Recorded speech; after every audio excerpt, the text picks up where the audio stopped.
Welcome back to Context. We are joined today by Sacramento legendary coach Dean Stark, athletic director, head boys basketball coach at Sacramento Waldorf School. Coach, really excited to have you on here and talk shop. It's great to be here. I really appreciate you asking me. So why don't we talk about how you got into coaching? What opened that door? What was the process like for you getting your first job and how your journey has evolved over the years? Yeah, it's been kind of a strange journey. I was a baseball player in college, and I just finished 2 years at community college, and I kind of recruited pretty strongly by Chico State, and the fall year, my junior year at Chico State, first practice, blew out my knee, and I had knee problems all through high school. And so this was my third surgery. Here I am 21 years old or whatever. And so I had surgery, very shortly after that. I go into the coach's office. I remember this, like a week later, on crutches, I go into the coach's office. I said, "Coach, man, I had surgery." And he literally looked at me and goes, "You're no good to me anymore." Exact quote. And I just left in tears. And then the tears turned into anger. And I was like, I'm going to make this guy pay. So that was my mindset, is I'm going to make this guy pay. So I transferred back to Sac State, and I'm from Sacramento. I went to Mariloma High School, the whole thing. And so if you transfer, you have to sit out a year. So now I'm sitting out, but I'm practicing with Sac State's team. And my brother, Terry, who's a legendary football coach in Sacramento area, he played baseball at Sac State as well. So I knew the coach very well and stuff like that. So just kind of buying my time. But I'm also realizing, here I am, 21 years old, 3 knee surgeries. I'm 5'9". I'm left-handed. The odds of me playing somewhere are not very good. So at the same time, my oldest brother, Randy, had just gotten a job. He was a musician, and he just got a job as the orchestra director at this school called Sacramento Waldorf. And he's like, "Hey, we're looking for a baseball coach." And I never even heard of the school. So I said, "Well, I'll go check it out." I knew that if my playing days ended, I was going to coach. And at this time, basketball was never even a thought. I played 2 years of high school, but because of my knee, that was it. I didn't play anymore.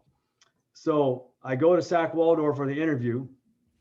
Here I'm 21 years old. I get the job coaching. They hadn't had a baseball team. They're starting a baseball team.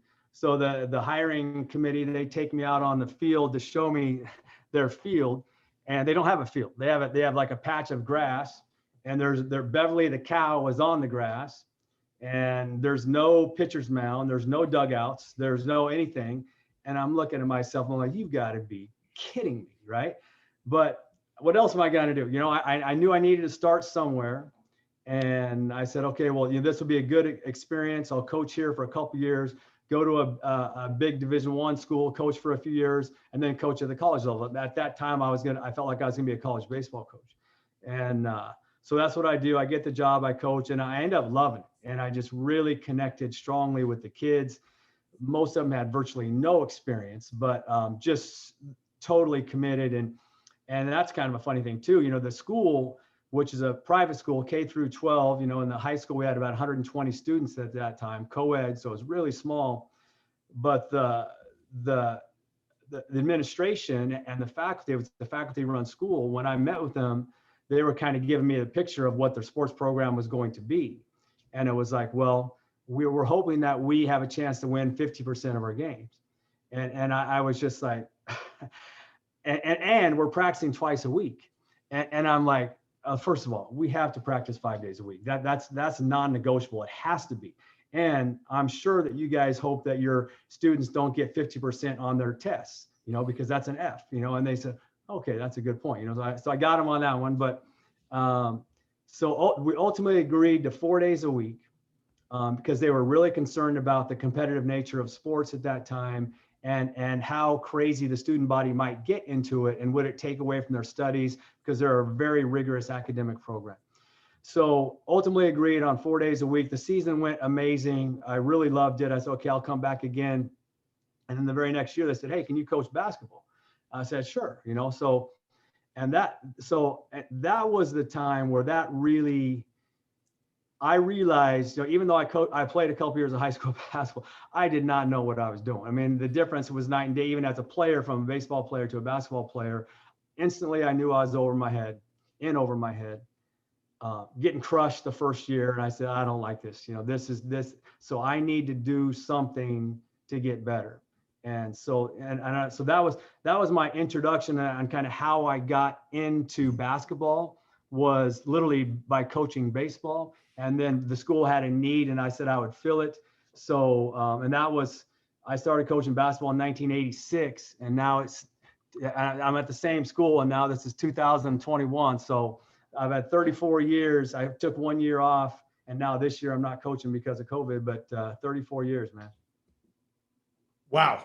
That's my answer to that one. And Yeah. I think it's really interesting because, like you, I'm at an independent school, and the story of how you got into basketball makes perfect sense to me, but may not make sense to the listeners, as we are very dependent on our faculty to also coach and participate. And it might be something that you've never done. And it's like, hey, you'll figure it out. You're a good teacher. You're good at what you do. Go figure it out. And so the idea that you've been there doing this for 34 years, when initially you were going to be a climb the ladder guy to get to college baseball, is really interesting. And I'd love to know, as you reflect in hindsight, what changed in your perspective that led you to, almost become an institution at the school without looking at what else was out there. Maybe you did look at what else was out there, but you settled in on, no, this is where my fit is. Yeah, it kind of just happens slowly. It kind of seeps in. I'm sure many coaches have had that experience where, okay, as soon as so-and-so graduates, then I'm going to go, because you have a special relationship with this kid and this kid and this kid. And that happened every year. I mean, literally every year. Okay, so that kid graduated, but now there's this kid, and the relationships, and that's one of the, I think, not necessarily unique, but incredibly special things about a small school environment is the depth of relationship. You really get to know these kids well. And so, yes. So, and as a fact of the matter, yeah. Can you coach basketball? Sure. I even coached volleyball for 3 or 4 years, I never played that game in my life. So, so there's that too. And I started teaching PE, and I became the athletic director, and I sponsored classes. So just the position kept on evolving year after year. But as far as, and then in 1995, I think, was the year that I had to convince myself, you know what, I like basketball more than baseball. And that was really hard to admit to myself more than anybody, because I was a baseball guy. That was my life for so many years. And so that was a big change when I let baseball go and just fully focus on basketball. And so then you just kind of, it just kind of becomes, so yeah, there was times when I said, okay, is this where I want to be? I had higher aspirations. I would play as many big schools as I could find, and I just loved it. I can remember going to the El Dorado basketball tournament every year, and the band would be playing right next to our bench, and they would be as loud as they possibly could, and we'd be huddling up for a timeout, and we'd always play the home team because they would schedule us thinking that we were going to be the weakest team. We knocked them off like 3 or 4 times, which is pretty sweet. But I just remember the environment of yelling as loud as I could with my guys right here and the band right here. It's like, man, I want that. I wanted that environment that we didn't get as much in a small school environment. So I looked around, and there was people that would inquire every now and then about different things. My brother Terry tried to get me at Intercom, a few times, and it always was attractive, because I just, man, it would be amazing to coach incredible athletes, but there was such a strong pull where I was, because it was much bigger than basketball. It was the relationship of the kid, but the curriculum, the environment, the I can't think of the word. Anyway, just the entire feel, the camaraderie of everything is just, it was enough for me to say, I think this is where I want to be. Mm-hmm. Community was the word I was searching for. Community. So, yeah. Yeah, I think from an objective outsider perspective that small schools don't get a bad rap, but they don't necessarily get recognized in all of the value that they add. And I think that you pointing out that piece about relationship, and in a smaller school, you get to know the kids better. And because you're wearing multiple hats, you have more points of contact, which then allows you to build almost lifelong relationships as a mentor and as a partner in their journey, which I would say I've been able to experience the same thing here. I'd like to understand more, because you've already addressed, when I got asked to be the basketball coach, I realized I didn't know what I was doing. Yeah. And then you became the AD, and there was probably more of that. But because you've been at a place so long, and you've probably had a bunch of coaches come through that you've had to mentor and you had to figure out for yourself, I wonder what you would offer as these are the things that should be front of mind for you when you're either stepping into a new job, you're taking over a program, or you're hiring a new coach. And this is the advice you're giving them as what's urgent and what's important, as Rich Shaywitz said on the first episode of this podcast. Yeah, urgent for sure is character, right? And, you know, what type of person are you, and what can you bring to our program? I think that something that's really taken a big part of me the last, especially 5 years or so, is developing one's philosophy. So I talk to the people that I hire, and I'm hiring every year for multiple coaching positions, all sports. And so somebody that's 21 years old, I mean, they probably haven't really developed their philosophy yet. So it's a work in progress. But if I can, I'll tell you a story about this. Was, you know, I had the great honor in 2003 to have lunch. My team, that for an awards banquet, they got me as a gift a flight to Los Angeles to have lunch with John Wooden. Now, somehow, some way, my best player's girlfriend's mother's sister was related in some way to John Wooden. So they worked it out. He was 93 or 94 at the time. So I fly to LA, and I go to his house, knock on his door, and John Wooden opens up and greets me. And we spend 5 hours together and just talking about basketball, talking about life, talking about poetry. He can recite verse for verse. At that time, he was still incredibly sharp. So that was an extraordinary moment, right? You know, everyone has their people that they look up to, and he certainly was one of those people as I was learning how to coach. And so his pyramid of success obviously is the biggest philosophy thing that when you think about coaches, that's probably the number one that you look to, is the John Wooden pyramid of success. So I have it on my wall. It's signed, you know, it's a special thing. But got it right here on the wall. Yeah. So, but I look at it, and I looked at it for years again. So this was 2003 when I got it, but how much of it meant anything to me? You know, I'd look at it, but that's his stuff that meant things to, and it's great stuff, but I would look at it and say, nod my head, but that was kind of it. And when people would ask me, you know, what's my philosophy, you know, it's how have you been successful or whatever, you know, I would share to it, but I could tell you, and it would probably sound pretty good, but then the next day, if somebody asked me, I would say something would be a little different. And that always bothered me. It always bothered me that my philosophy shouldn't change day to day based on the person that I'm speaking.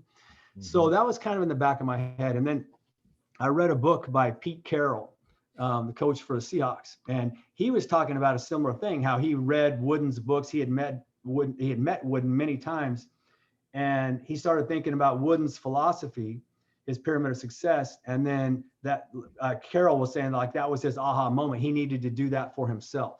So that's what he did. He spent, after he was fired from some coaching position, he spent like 6 months just taking notes, figuring out what is his philosophy, what are the things that are non-negotiable that have to be there. And then he really felt prepared. And that was right before he was at USC. And then he arrived at USC and just crushed it, right? And I think he was even talking about, so this book came out, I think, before he became a coach at Seattle, and he was talking about winning forever. And then he goes to Seattle and wins the Super Bowl. So, you know, he really had a system that he knew backwards and forwards. So when I read that, I was like, that was my aha moment. Saying, this is it. This is what I have to do. So I really spent a couple months myself and really trying to figure out what is my, it's some of the, you think about everything over your, and at that time I've been coaching, I think 29 years. So I'd already been coaching a career, but I said, okay, what are the things that are non-negotiable? What are the things that have worked really well? What are the things that maybe I need to do better? Or some of the things that I could clean up or just throw away and add this. And so I really thought about that a lot. And I came up with my own pyramid of success. And which I have right next to Wooden's, by the way, so which is kind of cool. So it was amazing. So, but I had it all on one piece of paper, So then I can remember 2016 when I presented it to my team, and I remember handing it around. We're like a team meeting, the first team meeting of the year. This is what we're going to strive to be. And then I remember going, oh my God, I'm giving my entire career on this one piece of paper. And what happens if it falls flat? What happens if their eyes glaze over? It means nothing. And I was like, but that apprehension went away in a blink, and I could tell that they really bought in. And I was like, this is something special. So that moment was huge for me. And I think just for the reader or the listener to hear, because I think it's important that, it's one thing to do that, but okay, well, how did you do? I mean, and there's certain ways to compare that. And one of them is results. Another thing is, at banquets, my players are crying, talking about how special their experience is, so I think that's another way to gauge it as well. But since I did it in 2016, we were league champions. 2017, we were undefeated league champions. 2018, we were undefeated league champions. 2019, we were league champions. All 4 of those years, we advanced to the Final Four. Twice we advanced to the final, and 1 year went to the NorCal Final Four. So there was great success so any way you looked at it, you could say that things were working. So that piece to me has incredible value, and I share it with people as many as I can, just about the process of it, of doing this for yourself.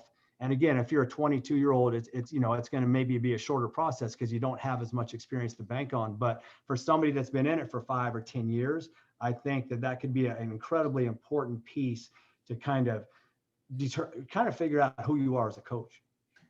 I agree with you 100%. And I think that often when you get into the grind of coaching in the day-to-day, that sometimes you forget to reflect, consolidate, refine, strategize at the end of the year, debrief what worked, what didn't, what you want to tweak.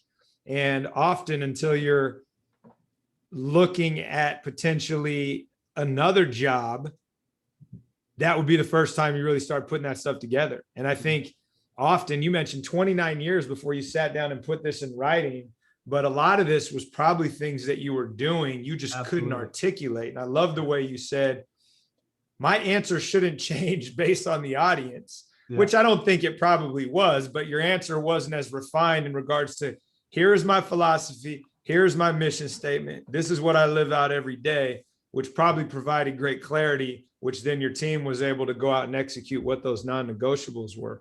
And since you brought that up, I would ask you, what's the best thing you do in your program? And it sounds like putting that together was a big part of that.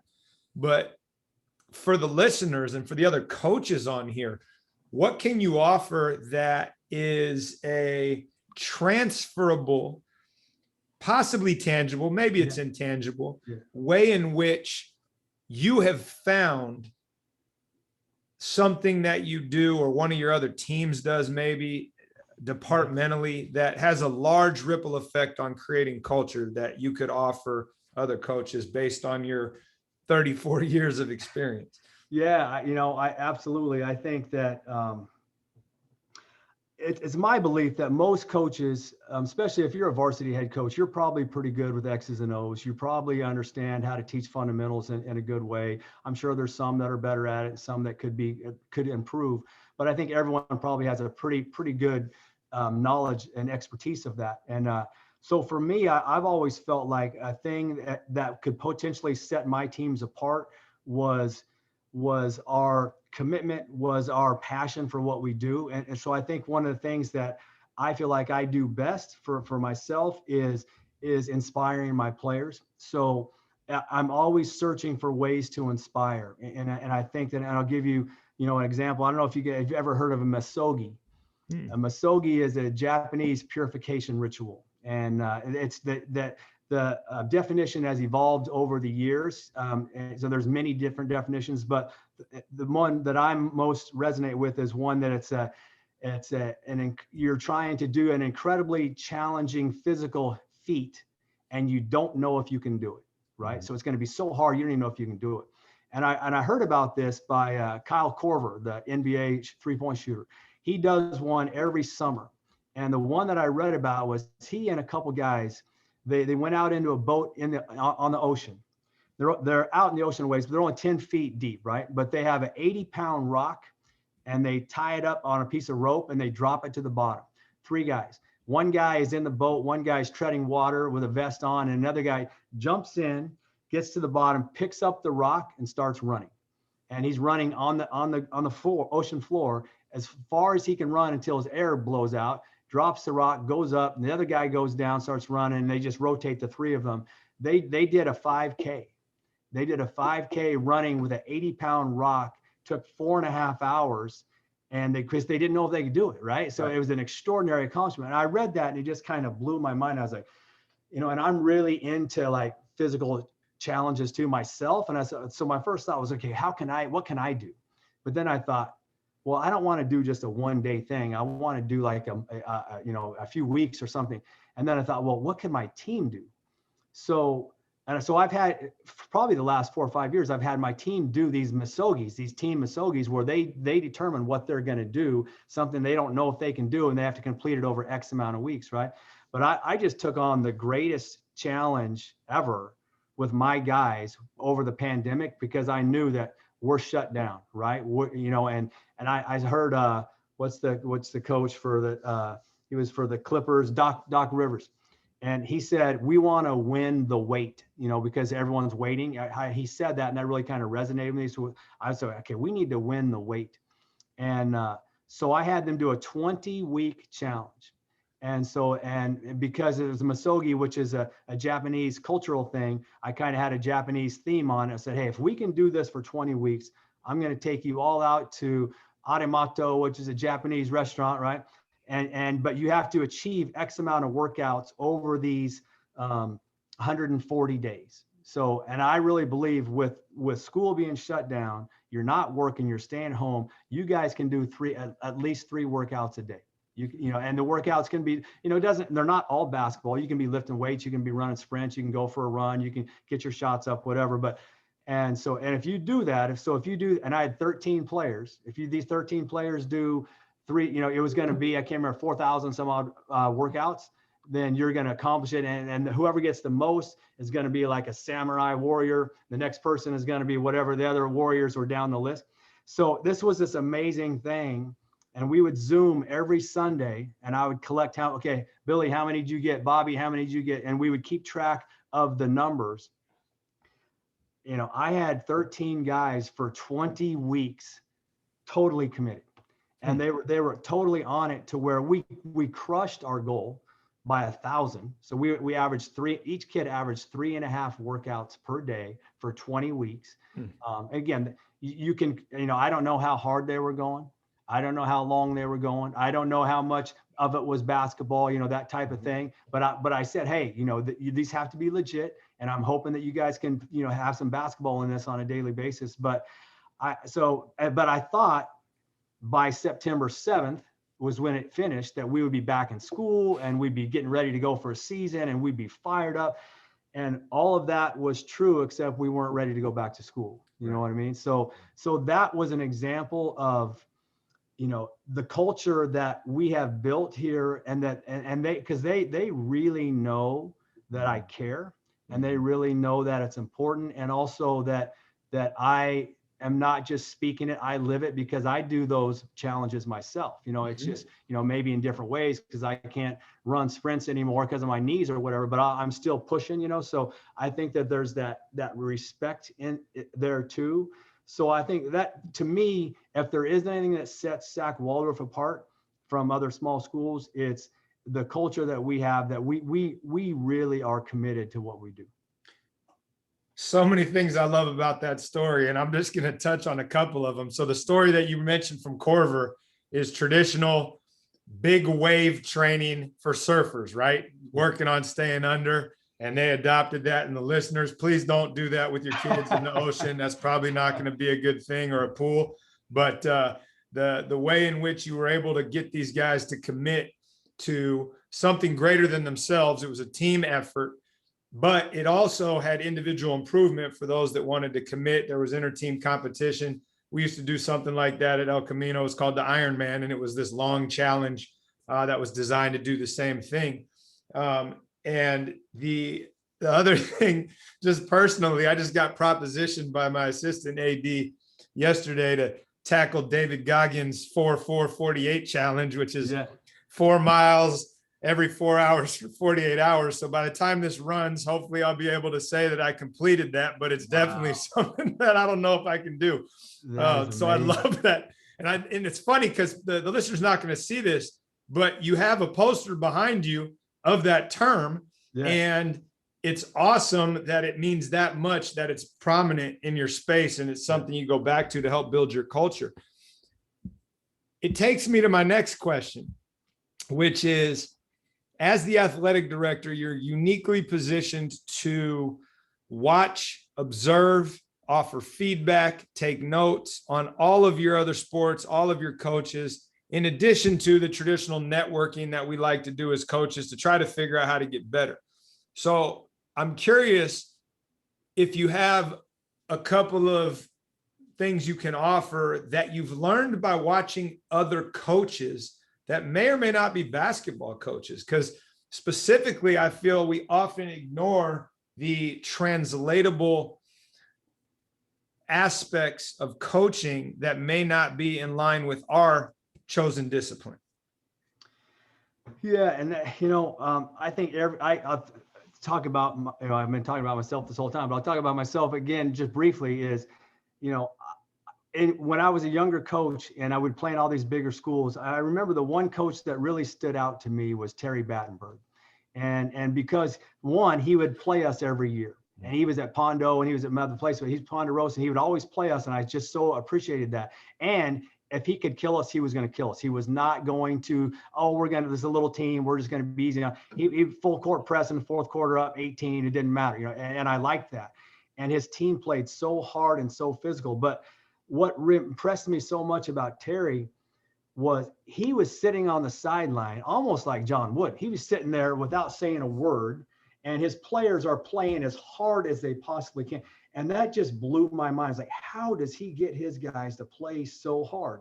And if anybody has seen me coach, I'm very animated. I'm up and down. I'm living and dying on every single possession. And so I'm almost the opposite of that.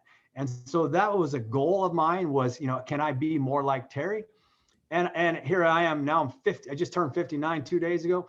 I haven't accomplished that goal, right? I'm not even close. But what I did realize was, hey, you have to be yourself. It doesn't mean you can look at people and see what they do and how amazing they are and how they conduct themselves. And I certainly tell all my coaches, hey, you need to conduct yourself professionally. You need to be, you're certainly not going to be, throwing, bad words out there, and you want to be a positive role model to your players. But I tell them you need to be yourself. So I want to give them that free reign, and even to the point where this is doesn't happen often. I even have like my JV coach that coaches under me. He doesn't have to coach my stuff. And there's very few coaches, there are very few programs that don't do that do that. But I just feel like if I want him to be in his comfort zone, I want him to be able to teach the best way that he possibly can and the stuff that he knows the best. And it probably has hurt me in the past at times when I get kids now that are coming to my program and it takes all season for them to learn the stuff that I want them to. But I really feel like I just feel confident that my system, they're going to be able to pick it up pretty quickly. And maybe it gives, and they're learning different things at a different level. So I just feel like it might add to my program also because the practices are different, and the energy is different. And so anyway, I kind of give a lot of latitude for my coaches as far as to be themselves, to coach what they know, but just be a good role model have great energy. Don't always be early. One of my pyramids of success is if you're not early, you're late, and that's a big thing for me is, you need to be early. And and have energy. I don't like people sitting, I mean, I don't think I've sat in a practice in 35 years. I'm up and around and moving, and the players feed off that. So I tell all my coaches too, you need to be active. You can't just be sitting there, and so they have those expectations, but I don't know if that answered your question well enough, but that's kind of what I've thought of. It did. It actually gave a different perspective on it. You watched the Batman and all that he's done in his career, a fellow author, the legend of post play. But, here's what I would like to be. And I can't do that in that same way. So what can I steal from him? And then how can I realize that if I can't be that guy, then it's not really appropriate for me to ask my coaches to be me. And while I think you mentioned that you don't necessarily force vertical integration of your lower level coaches, and that may have hurt you, I talked to someone the other day that was very firm on, you might not have the same guys that I have, so how can I expect you to implement a system that may or may not work? Just go do your thing, and here are the core values and principles that I need to make sure they have. And I've changed in that a little bit. I don't think there's anything necessarily wrong with that as a 46-year-old, whereas a 23-year-old, it was, no, this is what we're doing and everybody's going to do it, which leads me to my next question. 34 years at the same site. Volleyball, baseball, basketball, you've coached multiple sports, you've tried different things. How has your approach to coaching changed? And I know you talked about creating your pyramid and your philosophy, but if you were to point back and say, this used to be really important to me, and now 34 years later, I think you just say you're 59, this is where I put my energy. What would you say that dynamic shift has been?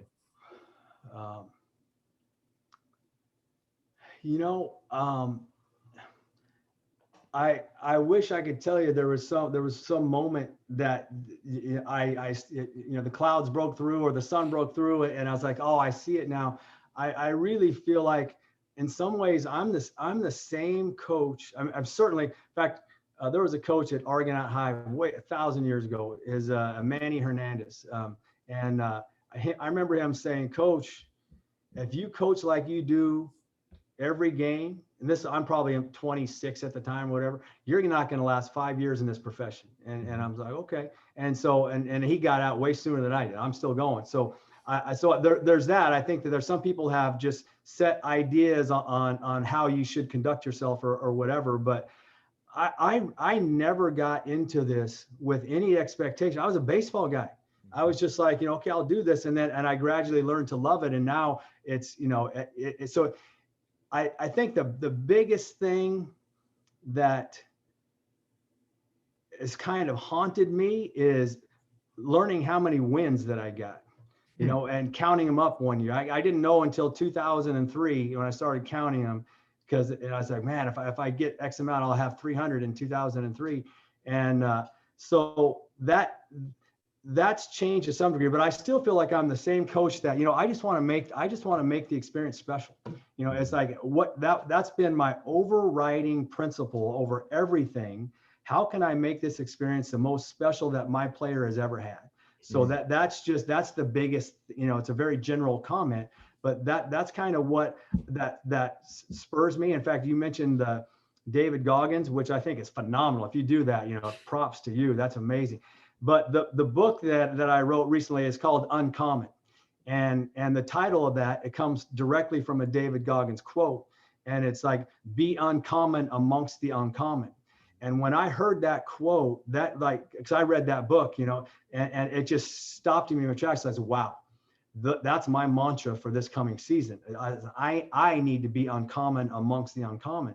And then I shared that with my players. And then I could tell that really kind of received it well as well. So then it evolved to, at the end of practice and every game, it was 1, 2, 3 waves, 4, 5, 6 uncommon. So that was just kind of our theme for the year for 2020. So it really is. I don't know. Well, I guess to tie in the winning thing. So now you can't escape it. So now for the last, 17 years, I can't escape how many, I'm just be honest with you. I mean, some coach, I don't know how many wins I have. Well, I do, and I can't escape it, so it creeps up. And then I think part of that is legacy. When you've coached as long as I have, then you start looking at, okay, where do I stand, in that type of a thing. So that piece in some ways has been unfortunate because I can't, it's in the back of my mind, but honestly, more than anything, I feel like I'm the same coach at 59 than I was at 21 of just saying how, because every year it's like how, and I want to do it differently. How can I make this season special? Yeah. And I would say that based on that and how you got into it, pivoting from baseball to basketball, you almost started in the place most of us get to later, which is the relational piece, making it special. The outcomes will come as long as you pour into the process. And I would say the idea of implementing the Misogi, the be uncommon amongst uncommons, those are shifts in focus that had nothing to do with wins and losses, that added to them based on where you put your energy, which was process based. So I would say, yeah, you've done the same thing the whole time.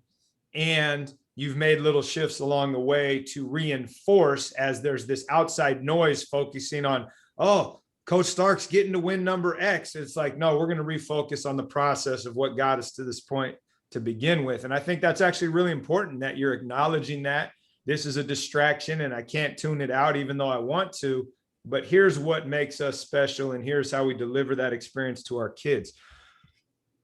It also makes me wonder,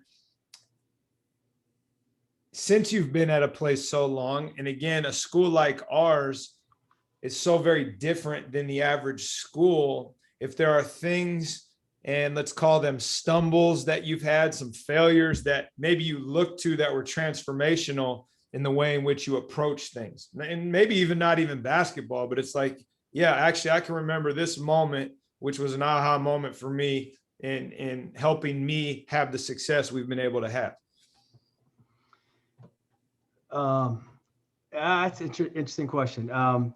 So I bet if I sat and really pondered, I would come up with a better one. But the first thing that jumps in my mind, and I typically, that's what I like to go with, is the first thing that jumps in my mind with, as far as a stumble and has made me rethink. And it's not, this is actually more X's and O's stuff, but, and it happened at a pretty big moment. And it was 2017 section championship game. About a minute left in the game, we're up 1. And one of my guy who's having the best game of the night is on the line shooting a 1-and-1. And he just got fouled. The person that fouled him fouled out of the game. And so they're putting in a new guy. My guy is at the free throw line. I'm looking to see, okay, so that's my free throw shooter is going to be covering the new guy that just went in. He doesn't know that he's covering that guy yet because he hasn't looked backwards. And my entire career, I have always done, you know what, I'm not going to break this guy's attention on the free throws, but once he makes or misses, I'm going to let him know, hey, you got number 12, right away, right? So it's never hurt me. I've always been able to do it. But I always feel like I'm going to jinx this guy. If I tell him, hey, Bill, you got 10, and then he goes and he misses the free throw, I feel like he missed it because I said that, right? So he goes to the free throw line, misses the front end. The other team does a phenomenal job of outlet, sprint ahead, pitch ahead. And to that one guy who spots, he just entered the game. He's been sitting for 8 minutes. Here's a 1-point game in the section championship game. He catches it from 16 feet, lets it go, bam, knocks it down. And so we lose the game by 1 point. And I think, yeah, you can say, well, if he makes the free throws, we're all good. But, so anyway, that moment has haunted me for sure. So to the point now where I'm like, you know what? I don't care. I'm going to say, Billy, you got number 12, before you go to the free throw line. Or, I even thought, I could have had some other kid, hey, come over here, tell so-and-so there's so many other ways I could have done it. The other thing too, it never hurt me before. It hasn't even come up since. So I'm ready to do it, but it hasn't happened. So so that one, I don't know how it's made me better, but it certainly haunts me. So here's where I think that story is important, and it's a perfect segue into my next question, which is what gets into our heads in regards to how we think things are going to play out and how we can somehow manipulate them through our behaviors and what we choose to or not to do, right? Knowing that, hey, it's really important that we're probably matched up here. And I don't want him to miss the free. It's like, he's going to make it or miss it. It doesn't really matter. So I think the idea that, hey, this was a failure on my part as far as I'm concerned, and moving forward, that's never going to happen again, which speaks to the self-reflection piece, because often we don't even capture those moments as an opportunity to reassess what we believe in. And so my follow-up question, and this, it could be about basketball, it could be about being a leader and an administrator, heck, it could be about parenting. I have no idea, but I think it's a great question that I heard on a different podcast, but it's, what have you most recently changed your mind on? And it can be from a coaching standpoint, or it can be something else, but where I used to be here and I'm over here now, and here's why, to quote Coach Katz. Yeah, man. And I wish I had a great answer for you. I honestly, I've wanted to go here, and because I was there, but I have yet, what I'm going to tell you about, I have yet to been able to change from here to here. I go there and I come back, and it's letting go of the outcome. Mm-hmm. And I think so, getting back to playing Ponderosa, Terry Battenberg, going into that game, we have historically about a 5% chance to win that game. Because at the time they were a Division III, but they were a powerhouse. They were top 10 in Sacramento. And we were little Sacramento Waldorf. Now, we did beat them once when they were ranked third in the area. So I got to put that out there. So that was big, but I'll probably hear from Battenberg on that one. But the reality is, and you may know this as a coach, if you're playing against much bigger schools, where the expectation is not there, it kind of makes it in some ways much easier to coach, where I can get into that game and be fully committed and not worry about the scoreboard. And it's all about how hard we play and how much heart do we have and how well are we executing, and are we not afraid of these bigger guys and stuff like that. And that's a win, so that's so I can reflect on that and say, man, that's how I want to be all the time. It doesn't matter, let go of the outcome. I even had a season in 2000 where we were terrible the entire preseason, but we were playing all big schools. And I was ripping into my team game after game after game because of the things that they weren't doing. Of course, it was never my fault. I kept on telling myself, well, I'm doing amazing, but my guys aren't doing that. And then I finally just said, you know what? Over Christmas break, we're probably like 2-10 or something like that. And I said, that's it. No more bad. My mantra was no more bad days. Only good ones are great ones. No matter what, I don't care if my guy is walking the ball up the court and there's not even being pressed and it's a 10-second violation because he walked too slow. I'm not getting mad. It's nothing negative is coming out of it. And we proceeded to win 10 out of our next 12 games. And we made the playoffs, knocked off somebody in the first round. And it was an incredibly transformation. So at that point in 2000, I'm like, I did it. I learned how to let go of the outcome. I'm cured, So 2001, I'm the same coach that's hanging on to it. And so I fought it for 20 years, and it's a goal for 20 years and at least for 20 years that I've never been able to win. I've never been able to beat that. I've touched it and I've felt what it looks like, but so that to me is it's still my goal, because honestly, the kids want to have fun. They want to enjoy it and laugh after the game and high five, and that was great, win or lose. So I'm still trying to learn, man. So that's kind of the first thing that jumped at me. There might be something else that's more profound, but Yeah. And I wish I could tell you I had an expectation whenever I asked that question, but I don't, because it lands so differently for everyone else. And it's funny because when I heard it, I was on a bike ride out in Carmel Valley, about 25 miles into this ride. And I stopped and I was just like pondering this question. I got home and just my wife and my wife and daughter were in the kitchen, and I just hit them with this question. And it was like, what are you talking about? And I'm just like, it's such a good reflective question, no matter what the answer is, to think about what is it that we have been willing to self-examine, that we have changed our mind on something that we previously believed. And so, I mean, the answer is what the answer is for all of us. And it'll probably be different as you think about this a week from now. It might be the way in which you drive to school. Who knows? But I think it's a really good question that we should all ask ourselves. Yeah. Because you have so much time and experience, and you've addressed some of these unintentionally in your answers, I wonder what advice you would offer your younger self as you got into coaching baseball, volleyball, basketball. As you heard from the Chico State coach, you're no good to me anymore. Like, what advice would you offer your younger self as you got into coaching to make sure that these kids have this special experience that you're offering them, when most coaches get hung up on the X's and O's and the outcome and the strategy, and they don't get to the place you are at a small school where the relationship piece is front of mind? What can you offer as kind of the dean of the area coaches? Look, this is what you really need to focus on, and here's why.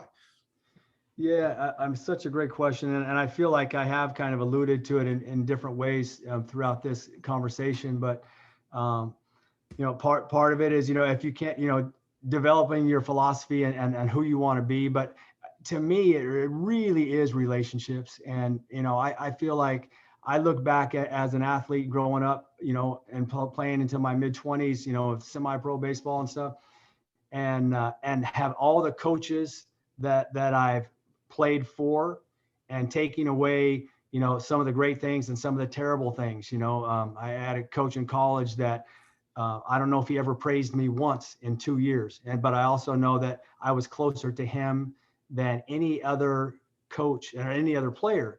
And he motivated me more than any other coach that I've ever had, because I wanted to prove him wrong. I'm one of those people that you can do negative motivation and it works, but I don't know how many of those kids are out there. So I just feel like, getting to know your players and spending extra time, they need to know that you care. I mean, to me, it might be the most important thing is, and I really feel like it's a big reason for the success that we've had is I'm out there, at every lunch, I'm out there and they're hanging out. Just so if they want to come up and chat, I'm there. At break time, I'm there. At PE, I'm there. They call me after school. They talk to me about their workouts. I set up their weight workouts or whatever. It's all that stuff is just, it can't be just, and especially, I'm on campus coach. If you're off campus coach, obviously it's a lot more challenging, but it has to be bigger than basketball. It has to be bigger than the sport. You really, I honestly don't feel like my X's and O's or anything about me basketball wise is that much different than the average coach.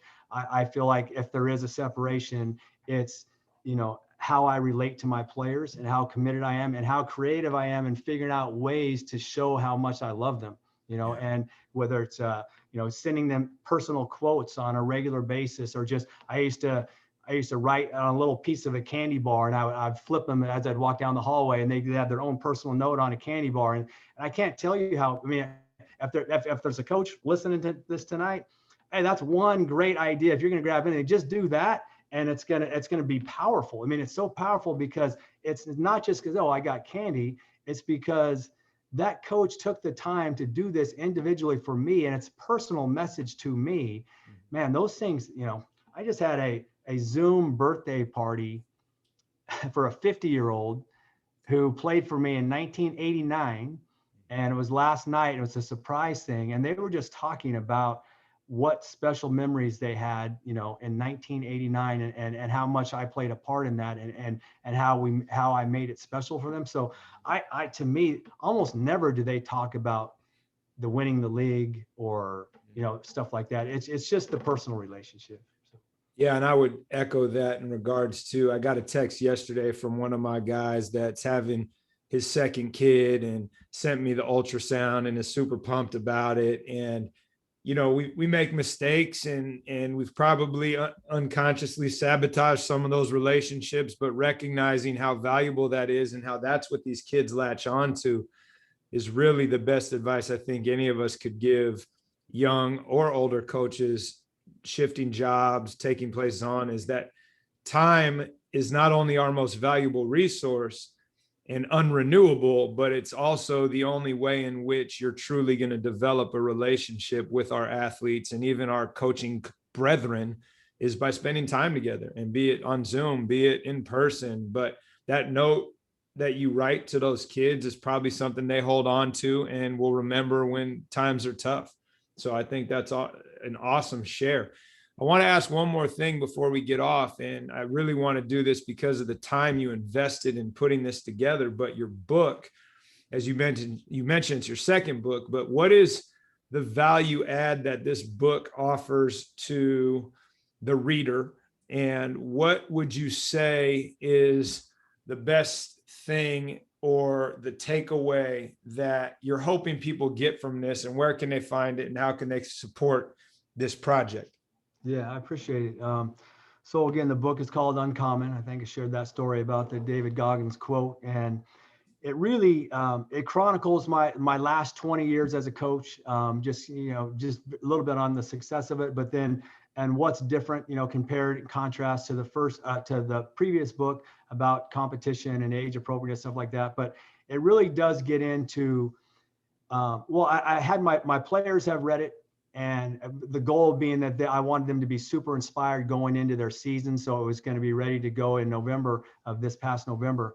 And obviously that didn't happen, but they read it and they were super inspired. So that was a piece of it. But if you're a coach, I'm very confident that there's a lot of things you can take from this book. That there's many different ways to inspire and motivate, and things that I've done that have been successful over the years. I mentioned a couple of things about the Masogi and things like that really have made a difference. As a coach, I go through, I think part of it's called a coach's list, where I just talk about not just practice planning, but what about pregame, what about halftime, what about postgame, all of the things that you would think about that you need to prepare for to be a great coach. And I remember reading a book by Dean Smith, who coached North Carolina back in the day, and he said that every summer when he was a younger coach, he would commit to one aspect of basketball. And it's so like, okay, this and this summer for me it was rebounding, because my last team was a very poor rebounding team. So it was like, how can I get better in that? So I think as a coach, you can expect to get a tremendous amount from how to inspire your players, what it's to take to be a dynamic leader, all the little pieces about becoming a complete coach. We talked about developing one's philosophy. That's in there. My pyramid is in there. My experiences, my greatest wins, my biggest heartache losses. So there's some really good stories that are some of my former players speak about their experience and what it meant to play at Waldorf. So I don't know. I think that I wanted to get the word out, because I know I've had coaches say, well, why are you sharing your secrets? Blah, blah, blah. And it's like, I just feel like I've been doing it for a long time. And I just feel like I want to give back. I want to see if I can share some information that I've learned. I mean, all of this is learned information, right? You're not inventing anything. So anyway, that's kind of the gist of the book. And I would love for the listeners to take a look. Awesome. Well, it sounds like this is the Bible of coaching, according to Dean Stark, and it has all the secrets in it. So anybody looking to be able to at least understand the success you've been able to have, it's all laid out. And I would say that, like most of these things, if you're not a basketball coach, it shouldn't matter, because the ideas presented in there are translatable if you're willing to look at them. So absolutely. Looking forward to getting the copy that you're going to send me, and we'll definitely post the link to the book in the show notes, and make sure people know how to find you so they can follow up and dialogue through questions. And I think when people ask, why are you putting this out there? Well, that's how the community grows. Everything we've ever done is taken from someone. So how do we offer it up and share it back? And I think it's really valuable that you're capturing this in a way that's going to be accessible for the reader and for other coaches. So I appreciate you doing that. Well, Coach, this has been awesome. And that hour flew by. Looking forward to the next time we can chat. And after I read the book, circle back and try to pick your brain on some of the more specific details that are in there and how you've created this culture. Hey, I would love to do it, man. I would love to speak again. And Justin, I really appreciate you having me, man. It's been a lot of fun.